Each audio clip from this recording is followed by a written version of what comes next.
Today we're replacing the air climate control switch, and the reason for replacing it I'll explain in a minute. But in order to get to that switch, first there's a fair amount of things that need to be removed in order to get to it. And the first thing we have to do is disable the driver's side airbag system, and also we have to disable the passenger side airbag system. Here you can get a clear view of the passenger side airbag. That's it there. Afterwards, we have to remove the instrument cluster hood from the driver's side, and then we have to remove the ashtrays or radio in order to have access to the climate control unit. And this thing here is the climate control unit. Very recognizable from the front. Let's have a look at the rear.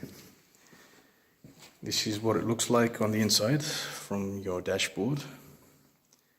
It's got, this particular unit has 3 different cables attached to it. Now, the problem with this unit was that the switch setting for the blower motor, for the fan, from off, low, medium, high, it wouldn't function properly. And the reason that it wouldn't function properly is just from wear and tear. This is the old switch removed from the air climate control unit, and this lever switch here,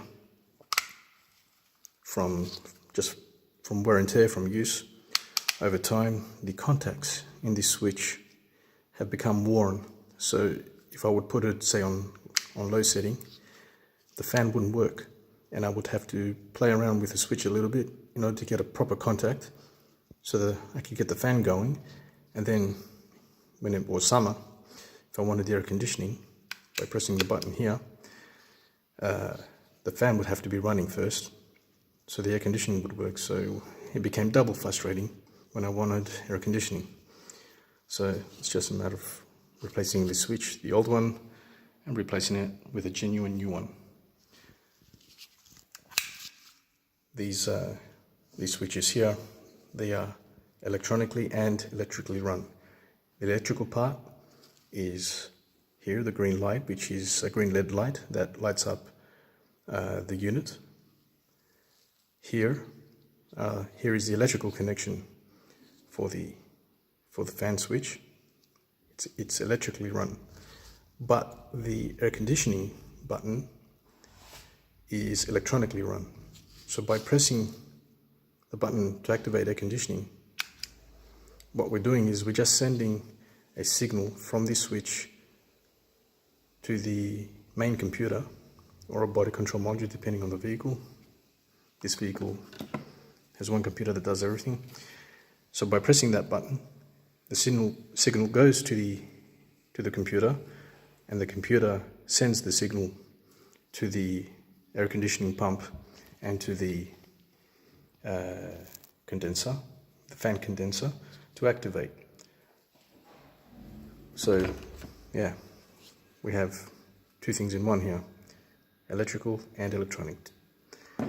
Now these cables here, this blue cable is what opens and shuts your natural ventilation. It's clearly a mechanical system. So by closing your ventilation, this you would use only when you're using air conditioning, because you want to recycle that air that's within your cabin for air conditioning, for better cooling and also more efficient use of your air conditioning system. Otherwise, you just keep it over to the open for natural ventilation, and that way your windows won't fog up.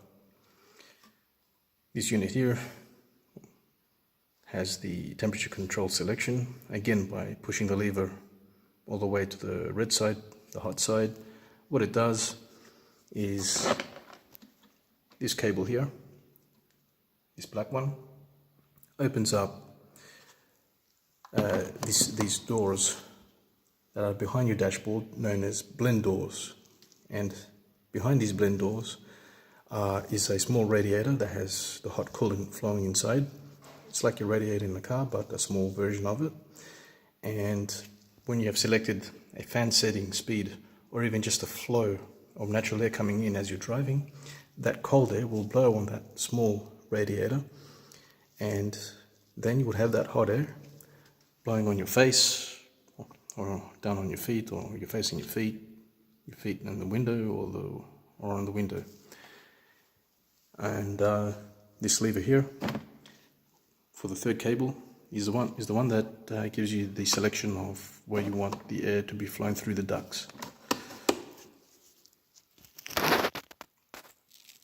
Now, before I replace the climate control unit with the new switch assembly, I'm going to give it a bit of a clean. It's an opportunity to do so. I'm going to re-lubricate with lithium grease the guide rails for each lever control assembly here, and then reinstall everything, of course.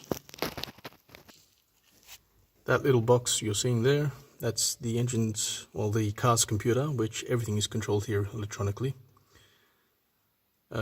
Most modern cars today have at least 30 of those modules that you see there. But this module controls everything because it's a fairly basic car, doesn't have too many electronics on board, has all the basic sensors, around 40 of them.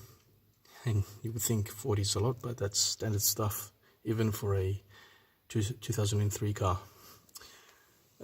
This unit here is where the flap is located inside there. And here is the lever, which is attached to the cable that opens and shuts the ventilation for the natural air to come out from the front, or you close it shut, and that's used for the air conditioning. And down here at the bottom, that white lever that you see there is where the second black cable is attached from the heater control unit, which from here you select the direction that you want the air to flow.